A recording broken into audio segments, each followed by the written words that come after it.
Ms. Bhavna Doshi, President of the Indian Merchants Chamber, Mr. Niranjan Hiranandani, President-elect, Mr. Neeraj Bajaj, Chairman of the Ramkrishna Bajaj National Quality Award Trust, Mr. Shailesh Vaidya, Vice President-elect, Mr. Lula, Mr. Prasad, distinguished awardees, especially our wonderful Yogacharya B K S Iyengar, ladies and gentlemen, I hope that covers everybody. It gives me great pleasure to be here with you this evening. Oops, I shouldn't have said that. I shouldn't have said that because one of the hallmarks of quality in public speaking is supposed to be never begin a speech with the words, "It gives me great pleasure." Everyone does it, so you have to avoid that. It is said that there was a public speaking training being done in one of the top management institutions in the UK, in which this professor would actually draw up a list of such rules, beginning with the rule, never begin a speech or a presentation with the words, "It gives me great pleasure." And then he would train the managers in delivering a quality presentation while following these rules. And one of the techniques he used was to put topics in a hat. And then they would draw a topic and they would have to make a presentation impromptu while following all of these rules accurately, including, of course, the rule, never begin a speech with the words, "It gives me great pleasure." Well, the story goes that on one occasion he put all these topics in a hat, and the smartest manager in the room drew out a topic, and the topic was quality. So the gentleman said, "It gives me great pleasure," and he sat down again. So there are ways in which you can address these issues of quality, but I must add, they should have had one more rule: never try and address an audience that has been so thoroughly charmed by B K S Iyengar. It's impossible to follow. But it really does give me great pleasure to see quality being recognized by an Indian institution, and I would like to commend the Indian Merchants Chamber on the work that the IMC RBNQA, does anybody play Scrabble? It would be really quite a IMC RBNQA Trust is doing in terms of reaching out to more and more Indian organizations and helping them adopt a performance excellence model in their work.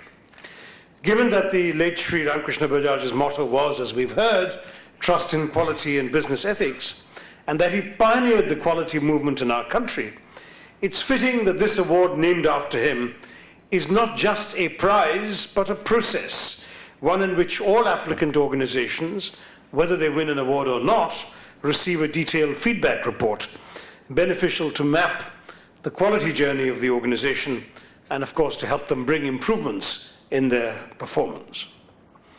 The quality may be common or uncommon to Indian industry, you know better than me. But for me, the first challenge when I was asked to address this topic this evening was that quality is virtually impossible to define.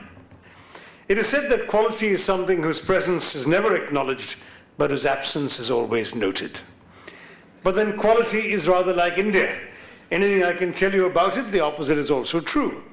So it's equally true that in our country, the quality is often noticed and its absence is generally ignored. Some speak of quality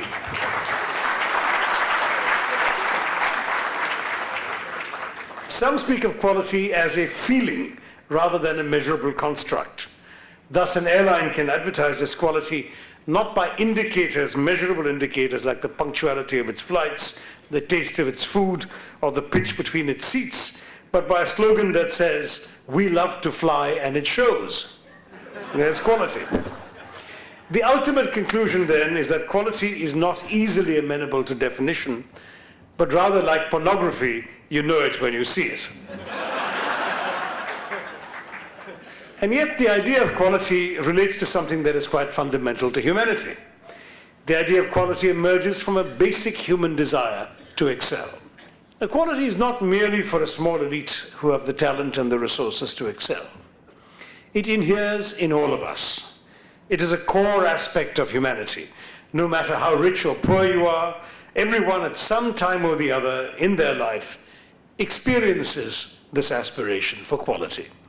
You can appreciate quality when you're watching a well-played cricket match, or eating good food, or observing an excellent painting.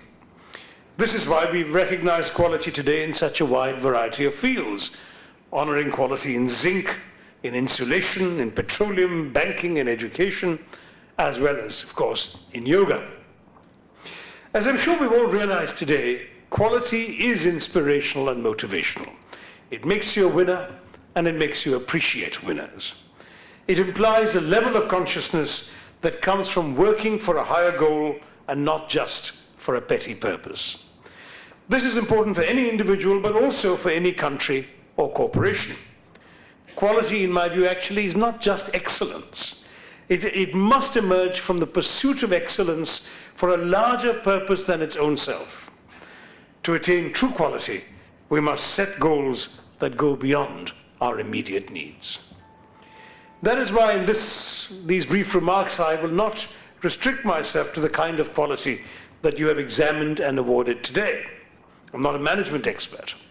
So let me ask, what kind of quality will bring out the best in all of us as a country and aid in the resurgence of India?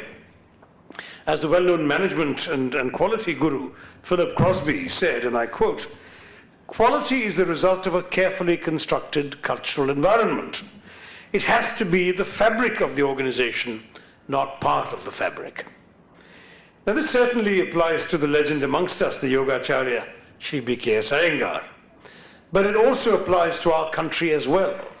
Quality has to be woven into the overall fabric of the Indian nation. Now that may seem to you a statement of the obvious, so beyond it, in what ways can quality be pursued in the context of tomorrow's visible realities?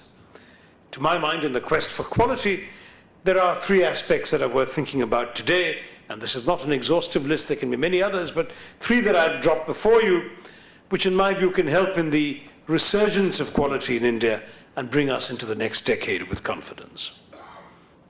The first is sustainability.